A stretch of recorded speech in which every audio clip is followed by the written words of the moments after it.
I made 200 videos on YouTube, and I'm not gonna lie, it's been tough.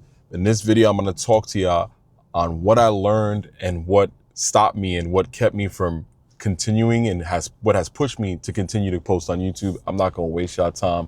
Let's jump into it. I jotted some things down on my phone because there's a lot to unpack. I got five things that I've learned and one bonus one that I think y'all really like. So stick around to the end. And if you're enjoying the video, drop a like on the video. I really appreciate it. Let's jump into it.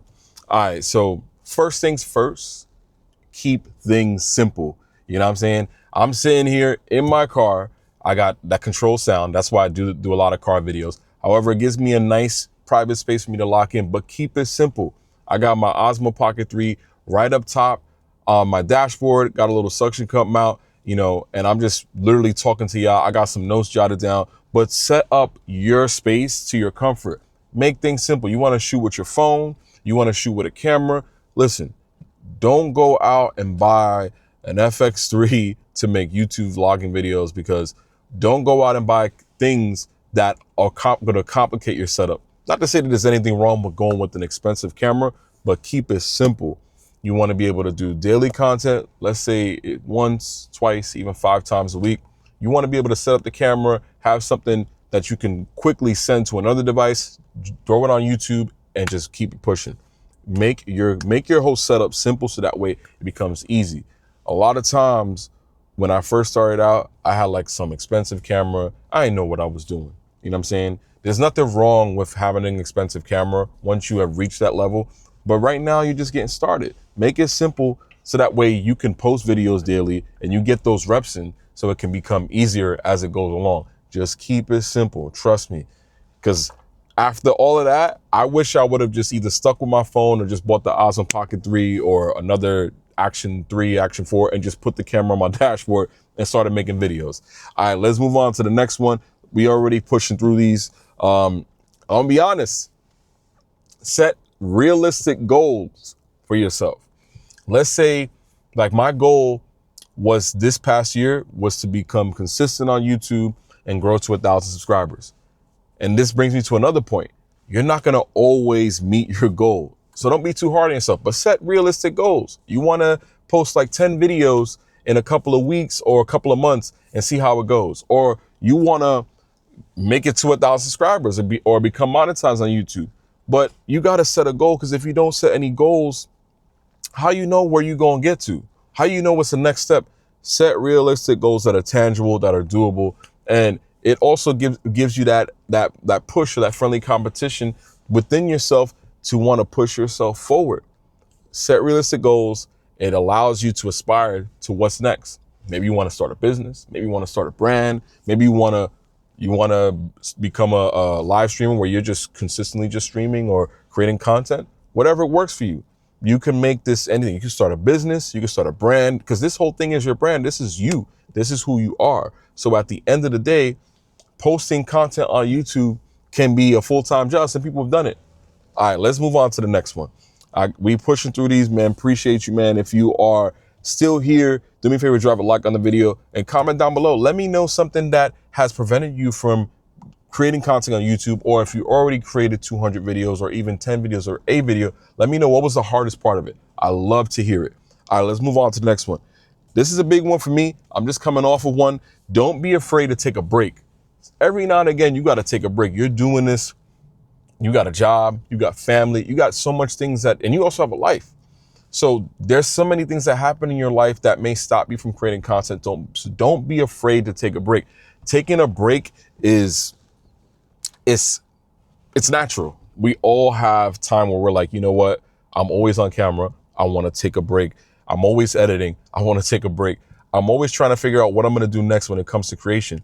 Taking these breaks allows your mind to clear itself and come up with new, fresh ideas. And when you come back with these new ideas, you're going to be even better from before you started. You may even come up with a whole total different direction that you want to go with your channel, or you might come up with that next best thing if you actually take a break and reset. Your real ones, your diehards, they're going to be there, and you may lose subscribers. People may unsubscribe, and that's just what it is. That's just life. People want content, and if you're not providing the content, you may need to take a break, and that's cool. Don't stress that. Don't worry about people taking not taking.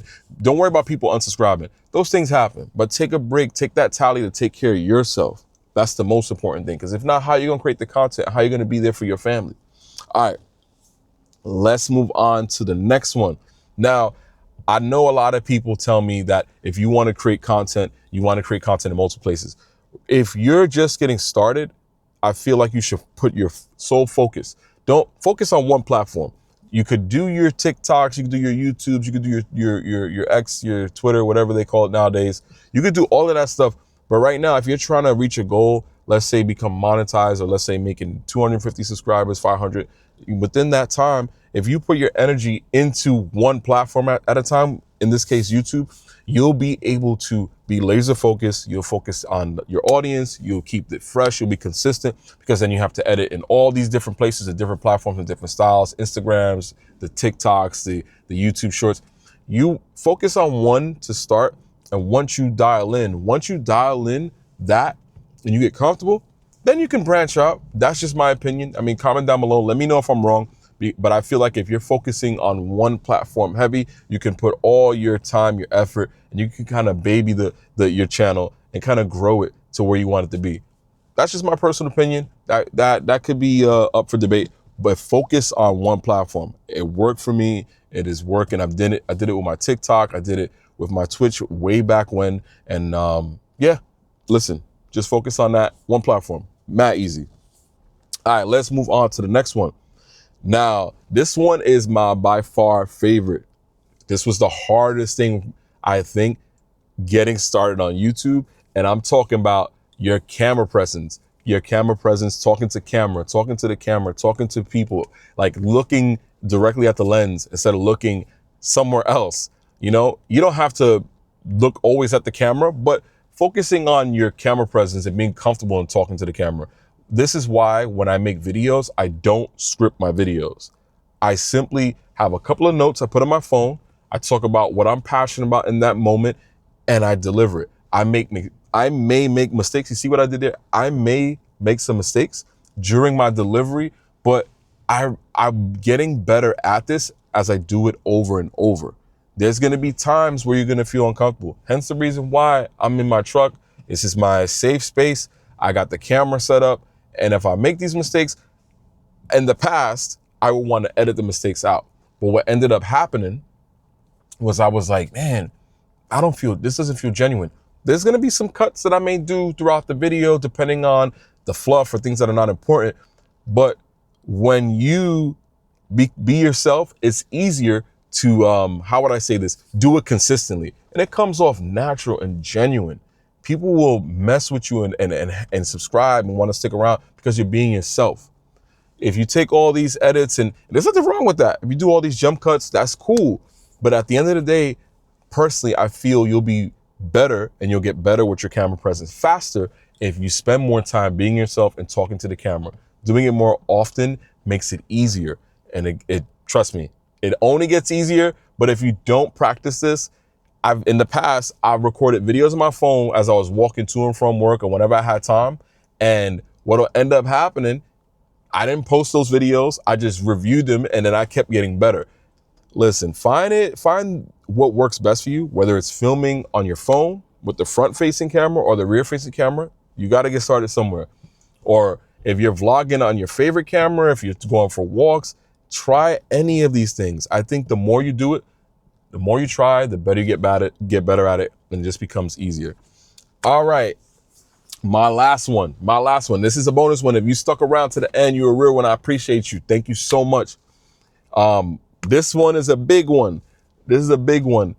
Listen, nobody cares. Nobody cares how you look on camera, whether it's your hair, how you're dressed. Nobody cares about what you do on this channel. Nobody cares.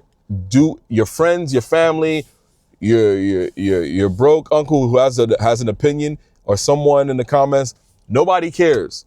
You do things because you want to do it. Be discerning. Create the content that you are passionate about.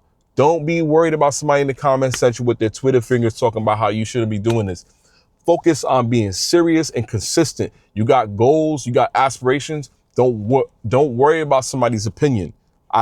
People are opinionated. Feedback is a gift, however. If it's constructive feedback, of course. But somebody's opinion who's telling you shouldn't be doing something, don't listen to them. Nobody cares. Get on here and create the content that you enjoy. If you want to do this, just come on in. I'm welcoming you into this platform to create content that you're passionate about. Don't worry about somebody's opinion that don't matter. Anyway, I appreciate you rocking with me to the end of the video. That's all I got for you guys today. I appreciate your time. Do me a favor, comment down below, subscribe. Let me know some things that have been a challenge to you when it came to creating YouTube videos. And let's have a conversation. Otherwise than that, take care of yourselves. Take care of each other. Peace.